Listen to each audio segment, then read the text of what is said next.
Ya me han presentado, me llamo Jorge Lorenzo y junto con Pilar Castro, una profesora de la Escuela de Capacitación Agraria y Paisajismo de Guísamo, hemos hecho, bueno, lo vais a ver ahora. Me emociono mucho y es mi manera de ser, voy sobre la marcha, si me trabuco un poco, me lío un poco, perdonadme, o sea, le pongo mucha pasión a las cosas y bueno, y me cabreo yo solo y esas cosas. Y entonces, bueno, si cualquier cosa me perdonáis, ¿no? También deciros antes de empezar que yo, a ver, lo mío lo fuerte son los helechos arbóreos. Llevo muchos años trabajando con los helechos arbóreos. Me pasó, como decías tú, porque los veo por primera vez y yo no podía dejar de mirarlos.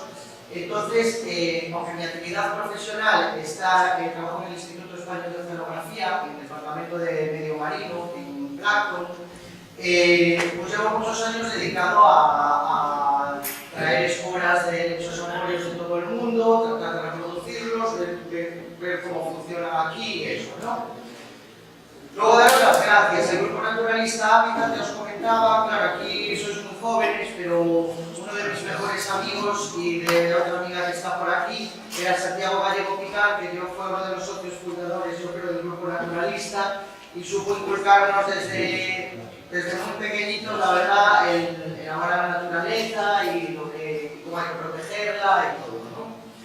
Entonces, mi objetivo con esta charla es, bueno, aparte, me vinieron muy bien, me encantaron la de Manuel Pimentel y la de Luis, o cualquier amigo, porque me da un buen paso a nosotros para ver, algunas cosas nos voy a pasar más rápido porque no vamos a recalcar, pero sí irme parando un poco en cosas. Mi objetivo con esta charla es contaros lo que estamos haciendo en la escuela, con 3 pesetas, eso lo voy a recalcar muchas veces, y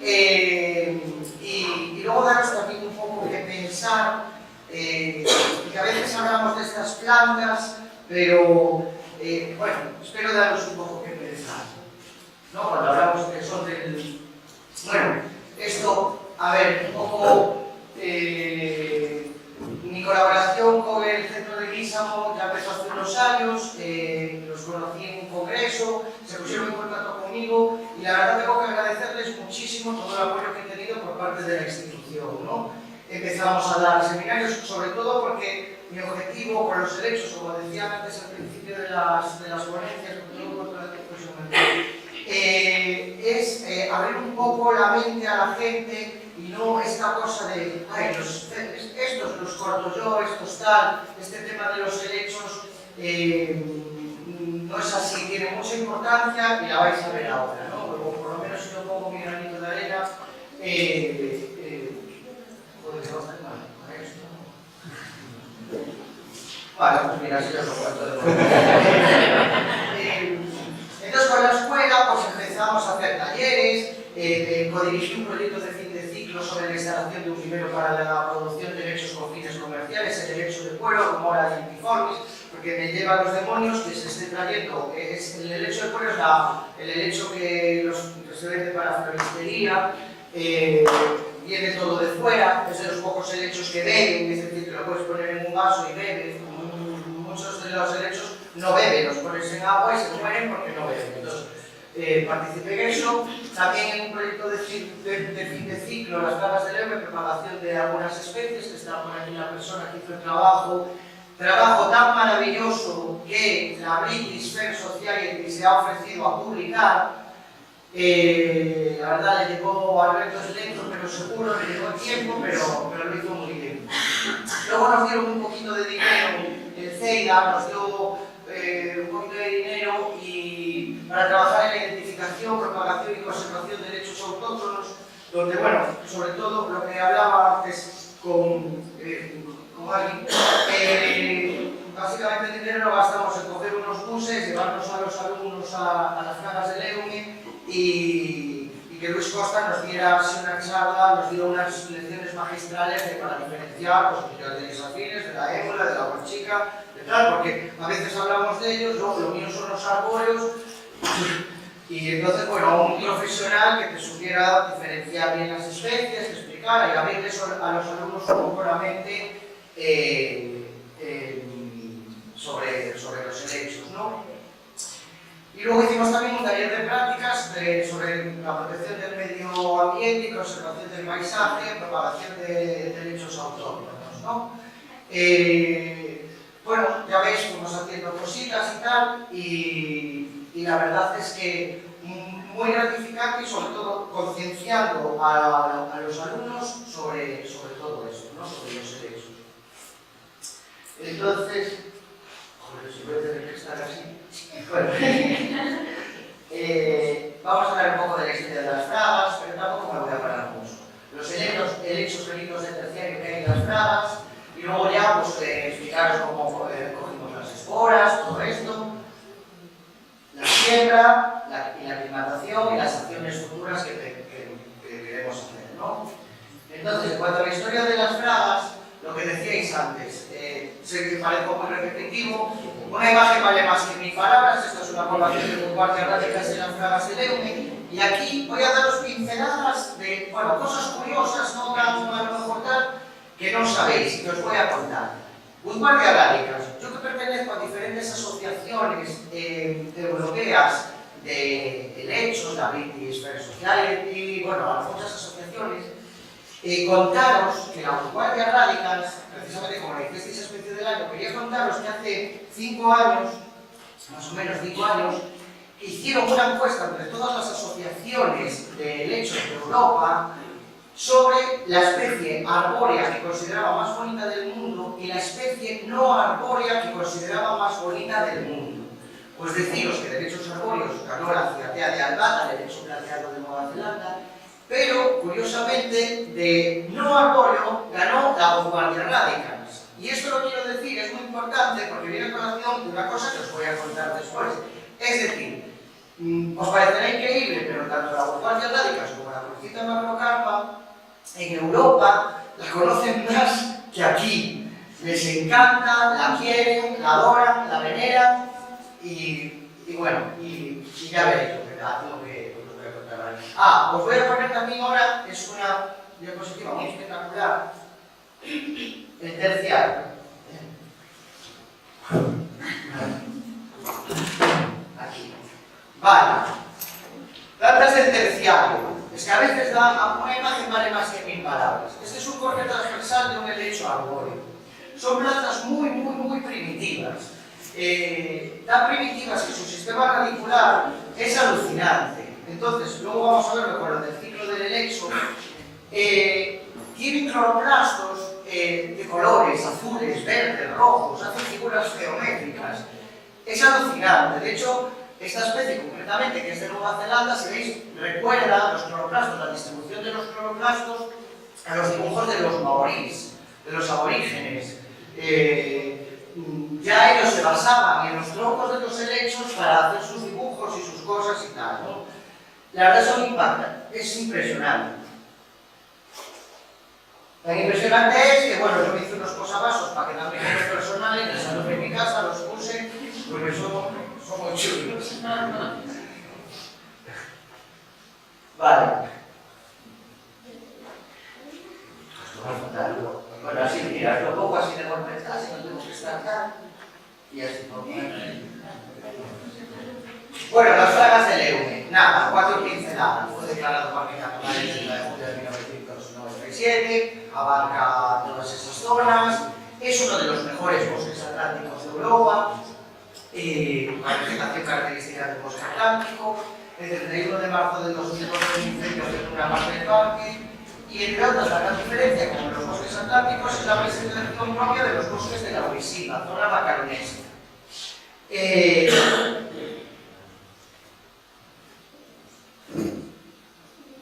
Aquí lo que decía Javier Amigo, estas las quise poner porque lo decía él, los afluentes de estos ríos, de Leume, de Chelo, de tal, a veces, él lo sabe bien, son tan importantes o más a nivel ecológico que el propio río en sí. Quiero decir, en estos afluentes, muchas veces prácticamente desconocidos, es donde a lo mejor está la mayor diversidad de plantas, donde está la mayor riqueza, muchas veces más que en el río principal, ¿no? Entonces, por eso puse algunos de los afluentes. Bueno, aquí no me voy a extender mucho, hay mucho que hablar. controlar el tiempo porque si no me da un... bueno, lo que hablábamos, la Macaronesia, ya lo dijo Javier, lo componen los archipiélagos de las Azores, Madeira, Salvajes, Canarias, Cabo Verde. ¿Qué tienen en común? Su origen volcánico, el clima, una corriente marina conocida como corriente de Canaria y por último las especies endémicas, la laurisilva, ¿no? Las especies son las mismas en todos los archipiélagos y tal. Debido al paso del tiempo y sobre todo a la acción del hombre, la mayoría de estas especies se encuentran en peligro. Los bosques de laurisilva están considerados como auténticos fósiles vivientes, se forman hace 65 millones de años, y aquí se dice muy alegremente lo de los millones de años, pero vamos a ponerlo guay, a ver si no me lío, Rocío, que tú me lo explicas tú lo de esto de los años.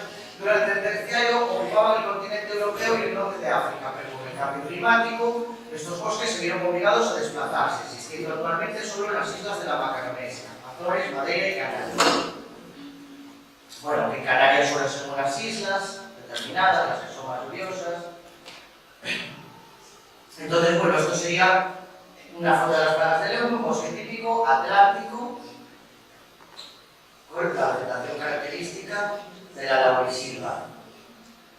Esto es, que aquí tuve la oportunidad de, esto quiero decirlo, me parece muy importante, además ya que me invita el grupo Naturalista Habitat, ahora lo vamos a hablar por otra diapositiva que voy a poner, lo de la localización de las poblaciones, que vi que la página poníais en la usuaria, que se diga tal. Yo soy muy crítico con eso y os voy a explicar en otra diapositiva por qué, de dar la localización de las poblaciones. Aquí, por ejemplo, en la isla de La Palma, que colaboré con una pequeña cosita que no puedo contaros, sobre la reproducción del Diplagio caudado, que es el helecho negro de La Palma, las poblaciones, digamos que tienen accesos restringidos. Cuando tú vas a ver a un río, tal, tienen el cauce, o sea, por donde van la gente, a ver los ríos y tal, y luego tienen zonas restringidas al público. Yo tuve la oportunidad de ver esas zonas restringidas, pero ni dicen dónde están, ni dejan pasar por ellas. El por qué os lo voy a explicar ahora. Bueno, lechos de proyectos del terciario. En las fragas de Leune hay 28 especies de lechos, de las cuales 6 con alguna figura de protección. Ahí estamos con López Costa, que nos ha ayudado mucho. Lo que hablamos son flores vegetales, que ya lo hablamos 40.000 veces, o sea que...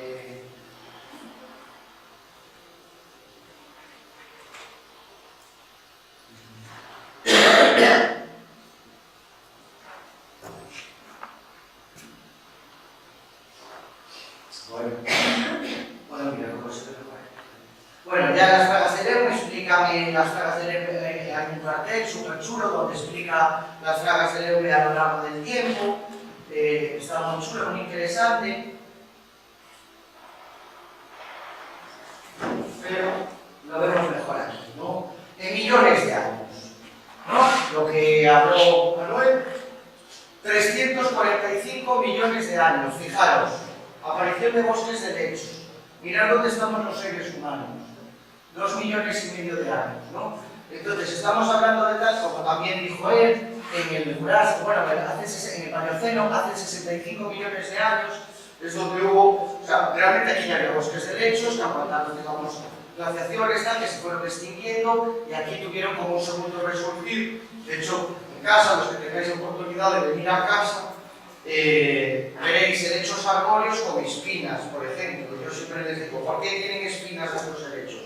Bueno, porque para protegerse de los dinosaurios, que algunos servían de alimento a los dinosaurios, entonces de los herbívoros, entonces, bueno, pues al igual que hoy en día un rosal se protege contra los depredadores, pues estos helechos algunos se regaban, o sea, echaban su medio de protección, ¿no?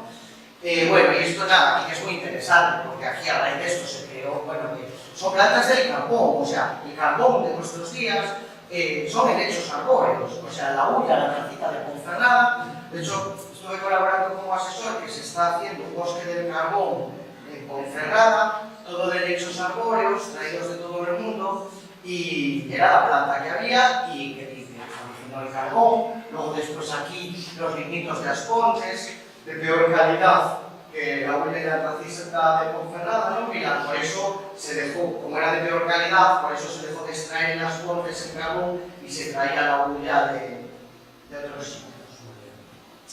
Bien.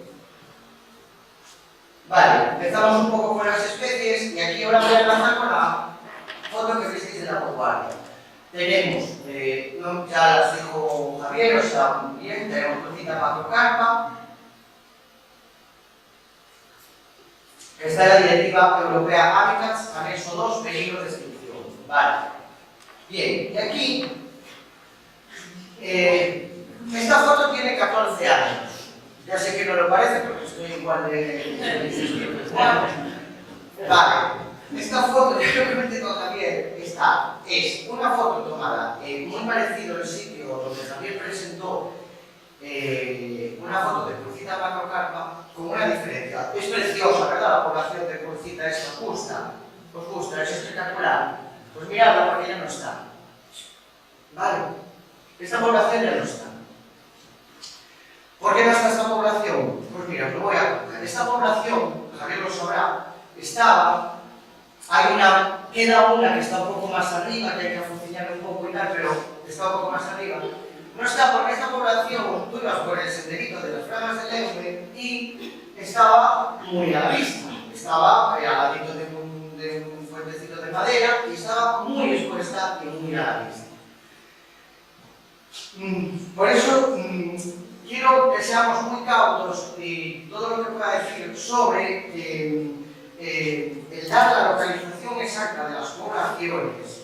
Y ahora pensar en lo que os conté, que Europa mata por estos helechos. Y pensar cómo somos los gallegos. Y pensar que un iberista también puede pasar por este sendero.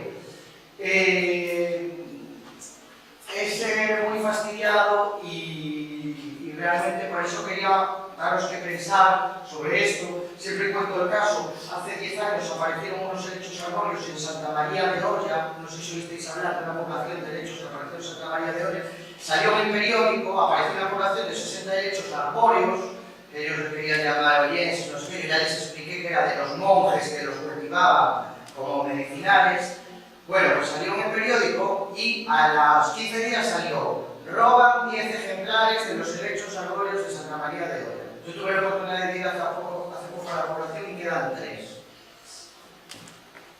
Espera, esto es importante.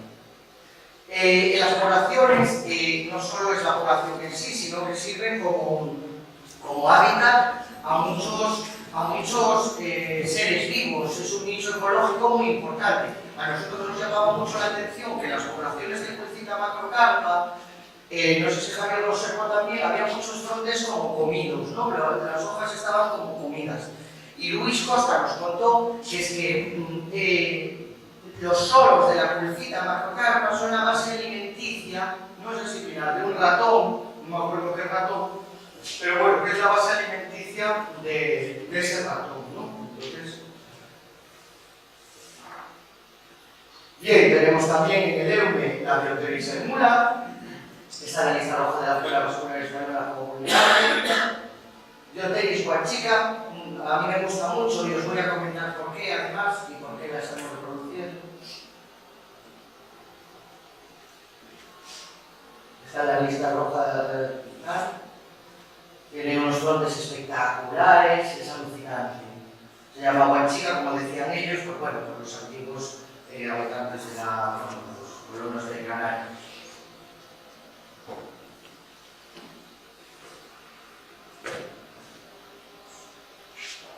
Guardias rádicas, y se pone bueno, ¿qué vamos a decir de la guardia rádica? Es impresionante, ¿no? Los frondes, me impresionó muchísimo la isla de La Palma, porque no sé si por la temperatura un poquito más alta que tienen allí o tal, vi ejemplares con frondes, pero de 6, de 8 metros, alucinantes.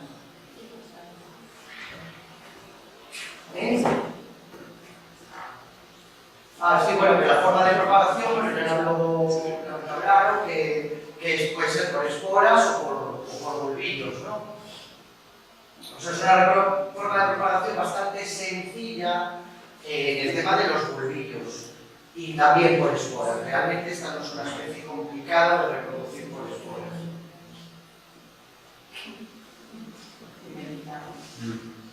Tenemos también la Grandes Bosques preciosa, estamos hablando del EUNE, está en la Directiva Europea de Aves en peligro de extinción, el Himenophyllum plumbigense, un helecho que más bien parece maldita, es precioso, está en paredes rocosas y tal, muy chulo, está en la lista roja de la flora vascular española. Tenemos la Davalia canariensis. Aquí también quería contaros una cosa sobre la Davalia canariensis. Es un helecho epífito, lo hay por toda la zona, y es un helecho que yo veo con un potencial muy grande para cultivar. Porque, eso que os contaba antes, es un helecho que si le cortas el fronde, bebe. Es un helecho de los que bebe. De hecho, nos contó Luis Costa que en Canarias hay una época del año en que da un permiso la Junta de Canarias para cogerlo a los campesinos, les sirve como una ayuda a su economía. Lo utilizan porque, al igual que la mora, es uno de los pocos helechos que beben. Entonces, bueno, no hay que matar la planta ni nada, les darán permiso para coger unos brotes. Y bueno, realmente es un helecho que sería muy interesante comercialmente. Cistoteris viridula, vale, otro. Bueno, sí quería deciros de ese que nos dijo Luis Costa que ese pronto lo van a poner, que él cree que ya el año que viene lo van a meter en la lista como especie en peligro de extinción. Vale, vamos un poco con lo que hicimos nosotros, ¿no? Vamos a contaros lo que hicimos, cómo lo hicimos y por qué lo hicimos. Primero la recogida de esporas, ¿no? Decidimos, hay que ir poco a poco en esta vida, entonces decidimos empezar, como nuestros medios eran muy limitados y tal. Aquí os voy a contar, antes de empezar, porque ya veréis, os vamos a contar todo lo que hicimos y tal. ¿Por qué empezamos con esto? Dices que yo empecé con la escuela, con los helechos apolos, a que abrir un poco la mente a los alumnos, al tema de potenciar el tema de los helechos.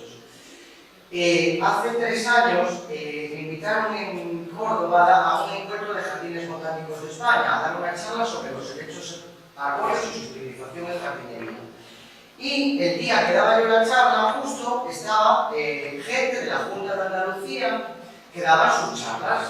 Y yo me quedé con la boca abierta porque empezaron a hablar. Por ejemplo, dio una charla que ya le conté a Javier súper interesante sobre la cristera dentata. La cristera dentata en Andalucía estaba extinta y cogieron tierra con unos camiones de la población de la cristera dentata, la metieron en el laboratorio con fotoperiodo y con tal, y de todo lo que salió allí salieron cristera dentata y la recuperaron. Otro habló de tal, la cosa es que yo empecé a alucinar porque dije, pero Dios mío, la Junta de Andalucía, que se supone que son gente menos trabajadora, ¿no? Lleva 15 años aquí haciendo cosas, proyectos de conservación, lo que tú hablabas, porque aquí en Galicia, conservamos, pero ¿qué hacemos para reproducirlas, para reintroducirlas, para conocer su ciclo biológico? Conservar está muy bien, pero también hay que cerrar el ciclo, hay que proteger, hay que conocer la biología, lo que decía él, el ciclo del helecho es muy complejo, ahora os voy a explicar una cosita, muy primitivo y sobre todo nuestras plantas. No es lo mismo reproducir a lo mejor un helecho más nuevo que un helecho más del terciario, porque tienen un ciclo, aunque el ciclo es el mismo, es lo que decía él, os lo voy a explicar después, el ejemplo que pongo siempre. Bueno, lo que os decía, decidimos empezar con la Crucita macrocarpa. ¿Por qué? Porque es la que está en el anexo rojo, la que hay menos poblaciones, la más protegida y una de las más espectaculares y la que hay que dar. Dioteris aemula, pues porque nos dio la gana, porque nos gusta muchísimo, es un helecho muy bonito y además que yo le veo un potencial posible futuro comercialmente muy interesante. Y Dioteris guanchica, porque como el primer apoyo que tuvimos en la escuela fue a base de dar la vara a la Junta de Andalucía, a esta gente que yo había conocido, que nos han ayudado mucho por teléfono, con tema de las esporas, con tema de truquitos, con tema de cosas, como ya llevaba unos años de adelanto, pero bien, pero además muy protegidos por la administración, con proyectos de todo tipo, de reintroducción de especies, de cultivo de especies, de conocer el ciclo biológico, de la hostia verso. Entonces, como a ellos la Diopteris huarchica se les extinguió ya hace unos años, no la tienen en Andalucía, está extinta. Espero, en señal de agradecimiento, esperamos, si la Junta hace, bueno, habrá que hacer ahí miles de papeles, que donar ejemplares a la Junta de Andalucía para que reintroduzcan en alguna antigua población. Y entonces fue por lo que elegimos esta. Vale, bueno, el rollo este. Eso, aquí hay mucho que hablar. Hicimos una solicitud de autorización de excepción a las normas, bueno, que pedimos permiso porque son especies protegidas y no se puede coger ni flores, ni tal, ni estratos, ni como hablábamos antes. Tal. Bien, hoy luego, como viene alguien a hablar sobre la legislación, pero solo os voy a decir, la primera contestación fue que sí, que todo muy bien, pero que es competencia exclusiva de la Consellería en materia de conservación, la repoblación y reintroducción de especies silvestres catalogadas en Galicia. Acciones que deberán garantizar la diversidad genética de las poblaciones. Por lo tanto, no se podrá autorizar la liberación en medio natural de los ejemplares potencialmente resultantes, 2 experimentos, entendiéndose precisa su destrucción completa al remate de las actividades. Luego ya lo hablamos con lo de, porque luego tengo aquí la legislación y lo que dice realmente la legislación al respecto de eso. Es un poco, bueno, no sé si es lo mejor de Tomay, aquí me estudió eso, pues yo no sé. La cosa es que luego opinar, que es una muy diplomática y muy tal, bueno, él explicó los fines, las cosas y tal y eso, y entonces, bueno, ya tenemos el para bien de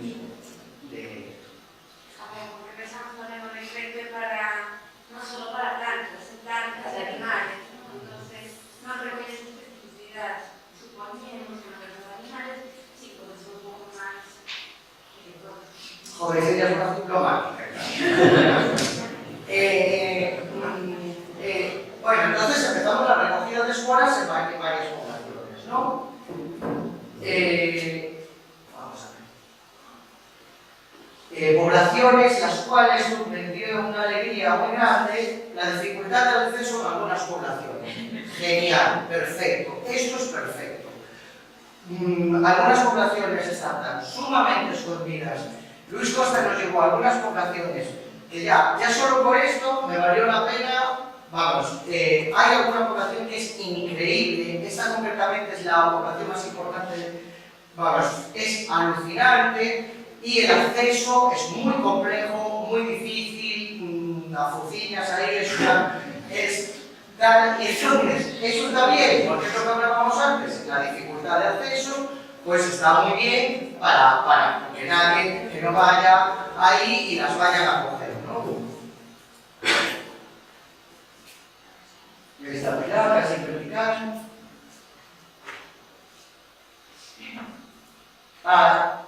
Sí. Bueno, cuando estábamos cogiendo las esporas, concretamente de las jueguecitas, Miguel, que está por ahí atrás, encontró una población de grandes bosques preciosa que no estaba citada, ¿no? Lo que decía Javier amigo, ¿no? Todavía se siguen encontrando poblaciones, citas y cosas, y eso es muy importante. Vale, entonces primero,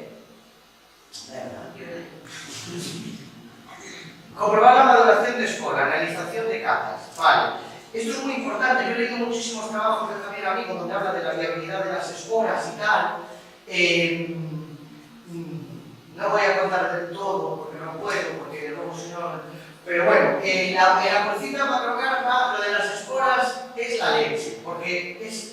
Joder, me pasa como con algunos helechos arbóreos. Es súper difícil joder, saber cuándo están maduros perfectos, ¿no? Para el momento óptimo para la siembra. Igual pasa con otros helechos arbóreos que parece que ya están, pero están verdes, parece que ya, y ahora sí, pero que están pasados. Entonces tuvimos que hacer catas, ir en diferentes épocas del año, que es una época muy concreta, pues voy a dar una pista, también ya lo sabes, noviembre, diciembre, pensad la temperatura que hay en noviembre y diciembre, os doy una pista, bueno, tenemos 40.000. Bueno, total, que aparte de esto, para conocer un poco lo que hablabais al principio de las conferencias, la biología de la especie, como en toda especie, hay que conocer el medio en el que vive la especie, ¿no? Entonces, cogimos muestras de agua, cogimos muestras de tierra, las muestras de agua, digo, pues eso, aguas estupendas, la tierra de un pH de 4,2, pH típico de bosque gallego, de bien, turba, buena tierra y eso, ¿no? Eso también lo que hicimos aquí, pusimos también data logger, que son aparatos que controlan o sea, miden la temperatura y la humedad en el rango que tú quieras poner, cada media hora, cada hora, tal. Me dio mucha rabia que, bueno, lo voy a contar al final, sí que lo podemos decir. Sí, ¿no? Bueno, Luis Costa lleva pidiendo data logger a la Junta o a no sé quién desde hace tiempo, porque lo ve súper importante poner en las poblaciones. ¿Cuánto quieres? Solo me dio 10 minutos. Vale, bueno, pues entonces, pusimos data logger que cogen, bueno, él lleva pidiéndolo desde hace años a la Junta, tal, son aparatos que han bajado muchísimo de precio, por 100 euros ya lo tienes, además es genial, ahora ya te dan los datos vía Bluetooth, entonces te da a lo mejor una secuencia de un año de datos de temperatura y humedad. Pero me hiciste trampa porque yo empecé más tarde, ¿no? Por eso te va muy bien.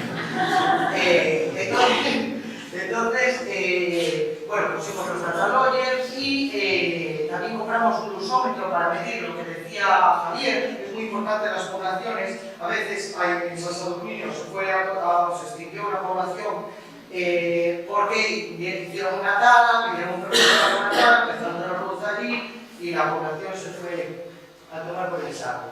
Tratamiento y obtención de esporas. Vale, ya eso ya es en el laboratorio, en la escuela. Este es un flor de Triloteris guachica. ¿Qué grande es? Una de tener buenas esporas. Y aquí, volviendo a lo que decía del ciclo del helecho, muy rápidamente, así que lo paso todo. Esta es la clave, ¿no? En algunos de los helechos del terciario, mira, siempre pongo el mismo ejemplo. Es como el matrimonio en que se casan y quieren tener un hijo. Y unos tienen el hijo a la primera y otros se pasan años y no tienen el hijo. Bueno, pues aquí está el cuello de botella a muchas de estas especies. Para que la trilla, una relación en presencia de humedad que se fecunda, como muy bien explicó, pues hay especies que fecundan muy bien y maravillosamente bien, y otras especies, las más antiguas, pues fecundan bastante mal. Y ahí es donde están mis técnicas de reproducción de helechos acuáticos que estamos aplicando a estos helechos. En ese paso, en la fecundación. Luego hay muertes súbitas, rollos de esto, influyen muchas cosas, muchos factores. Y cuanto más antigua es la planta, más cosas están. Bueno, los lotes los ponemos en papel secante, a 3 o 4 días, sin ventilación y tal.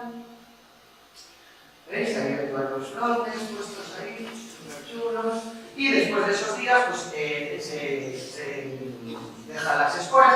Que en realidad eso, siempre me olvido que tengo que pensar en todo esto. Esto son las esporas, pero esto no solo son las esporas, son también lo que decía, los esporangios, restos de cosas y tal, que pueden contaminar el cultivo.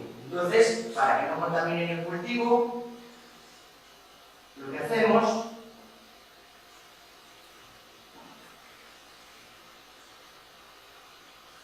es tamizarlas.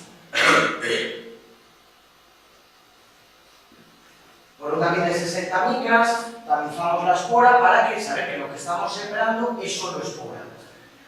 Nueva tiene. ¿Veis aquí? ¿Veis los restos? Todos los restos, ahí la espora ya tamizada.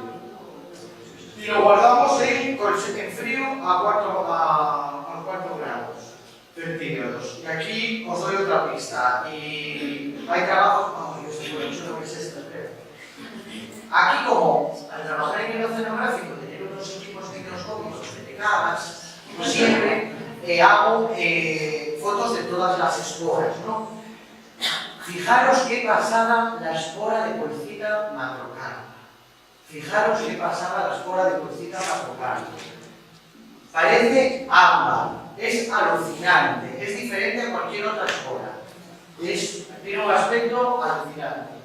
Arrógate un ratito más para que explayes. Vale. 15 minutos. Vale. Vale, y aquí, bueno, esto es como un análisis de imagen, que también tenemos en el fotográfico. Bueno, he hecho un análisis de imagen para ver un poco las longitudes de las esporas de estos helechos que estamos protegiendo. Aquí siembra de esporas, y aquí lo que ya os decía, esto es en el laboratorio de Guísamo. Muy bien. Las esporas se pueden, yo he hecho pruebas de 1000 tipos para sembrar esporas de 1000 maneras, ¿no? Y realmente sí que es verdad que los helechos puedes sembrarlos sobre tejas, sobre ladrillos, sobre 1000 cosas, ¿no? Porque realmente, en principio, la mayoría de las especies no tienen problema de reproducción. Esto no se puede hacer con las especies del terciario. Primero, porque su sistema agrícola es muy primitivo. Segundo, porque se contamina con mucha facilidad. Y tercero, porque esto es muy bonito y muy bucólico, pero luego para sacar la planta de ahí, rompes todas las raíces. Entonces lo hicimos en laboratorio, como debe hacerse, en medio controlado, esterilizado el táper, esterilizado la tierra y las siembras. Esto es muy importante, por lo que explicó él. Si siembras mucho, el gametofito sale muy pequeño y no madura el antenillo y el artegonio. Si siembras pocos, tampoco. Entonces hay que hacer una siembra, una densidad óptima, perfecta. Y ahí entro yo, que soy súper meticuloso. Entonces he desarrollado algunos sistemas, no voy a decir todos. Uno para los que tienen buen pulso, con bisturí a pulso, eso ya es para avezados tal.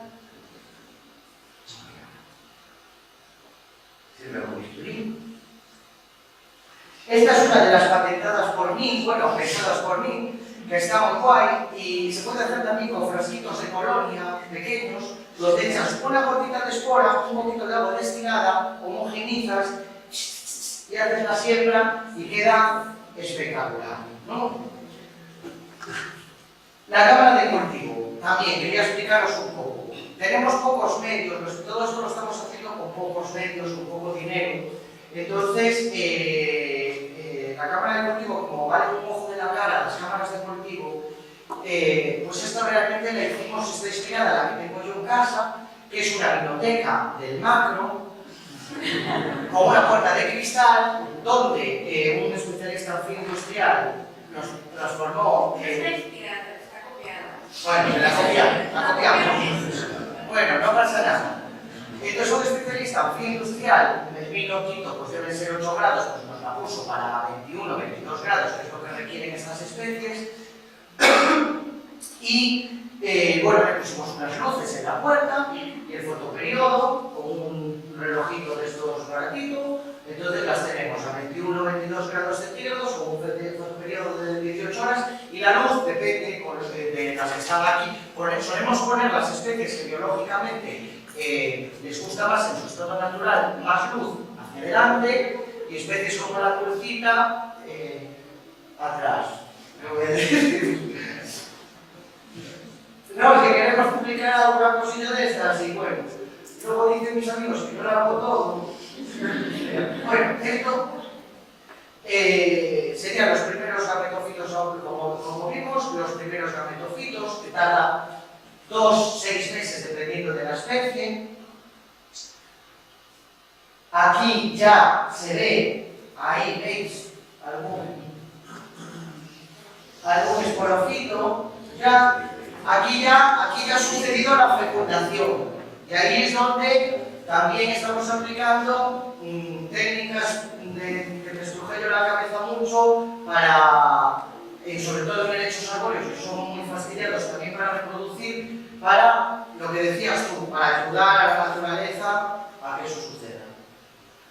Dioteris semula, quería poner esta diapositiva porque de Dioteris semula no conseguimos espora en la época que nos dieron el permiso no había espora y como amigos hasta en el infierno, como las asociaciones estas, la British Fair Society, pues se llevan muy bien conmigo, vinieron a visitarme hace 3 años y les gustó mucho todo, nos estamos ayudando mutuamente. Entonces yo les estoy ayudando a ellos, ellos me están ayudando a bueno, a hacer cosas, no puedo decir eso. Y les estoy reproduciendo un helecho técnico de las Azores y entonces ellos ya rápidamente nos mandaron espora de Dioteris a Emula, ¿no? O sea que está bien que también las instituciones apoyen, ¿no? Entre ellas, muchas veces vamos por libre.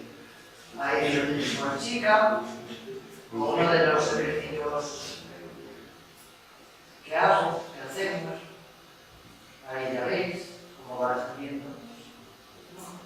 ¿Cuánto me queda? Hasta el media. Aquí ya estarían los esporadosquitos listos para replicar,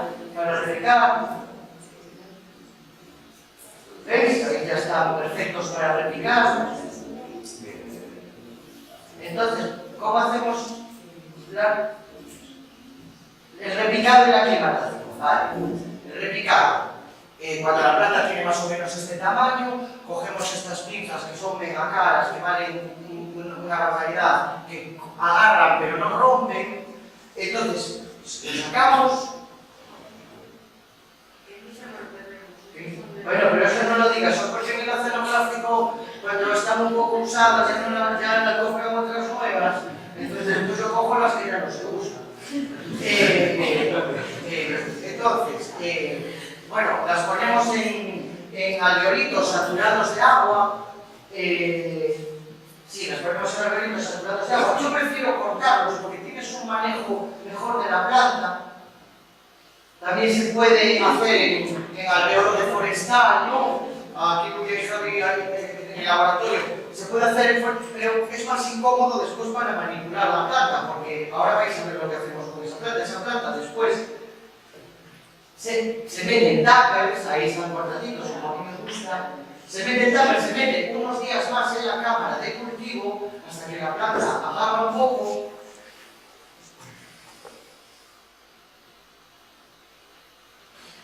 ¿Veis? Se mete así en esos tuppers. Y cuando tiene un tamañito así, más o menos, así, entonces ya como ahora es el momento más crucial de la planta, y no es que no me fíe de la escuela para nada, pero como estoy más tiempo en casa, me las llevo para casa, así estarían listos para su aclimatación en mi invernadero. Entonces me los llevo para mi invernadero casa, donde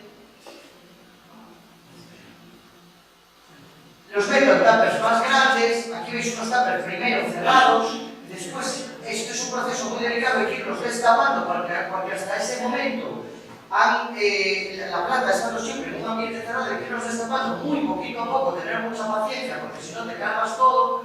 Luego abrirlos ya completamente cuando la planta ya tiene un tamaño así, más o menos decente, bien, ya está fortalecida, ya está adaptada tal. Entonces vuelven para afuera y aquí ya veis, por ejemplo, el primer trasplante de Dioteris guanchica, ya en maceta de 2-3 litros. Ya se ponen en maceta de 2-3 litros, ya se ponen en los invernaderos.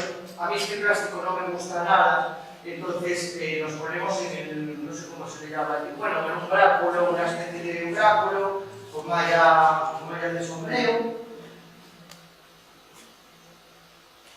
Bueno, ahí se ve, bueno, aquí está ahora ya en la escuela.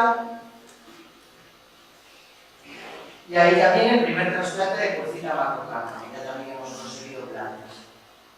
Acciones futuras, y ya acabo. A ver, bueno, pongo así todas.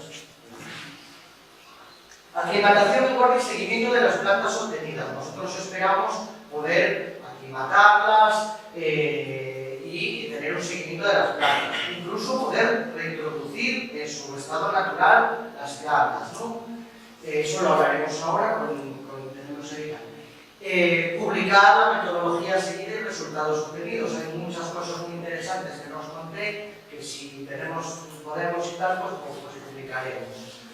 Servir de soporte a alumnos de Guísamo para proyectos de fin de ciclo, nuevas oportunidades de innovación y emprendimiento laborales. Esto es súper importante. El biblioteca es muy importante, las lechugas, todo es muy importante, pero los derechos ya está bien, todo lo que yo pueda poner mi granito de arena, a que no, a sacar un poco de la mente el tema de que los centros, no sé qué, no sé cuándo, porque Galicia tiene mucho que decir.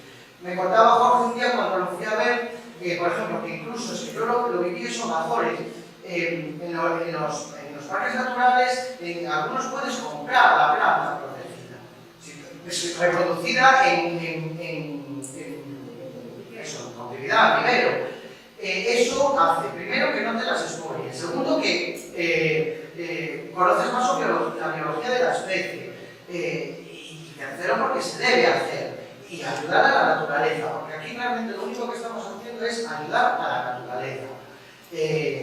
Porque ya es lo que os comenté, son plantas tropicales, las poblaciones están envejecidas. ¿Por qué están envejecidas? Porque Europa no va a volver a ser tropical y porque algunas echan las esporas que tienen muy poca viabilidad en algunos casos en épocas donde no se alcanzan las temperaturas para que esa planta salga adelante. ¿Por qué no ayudarla?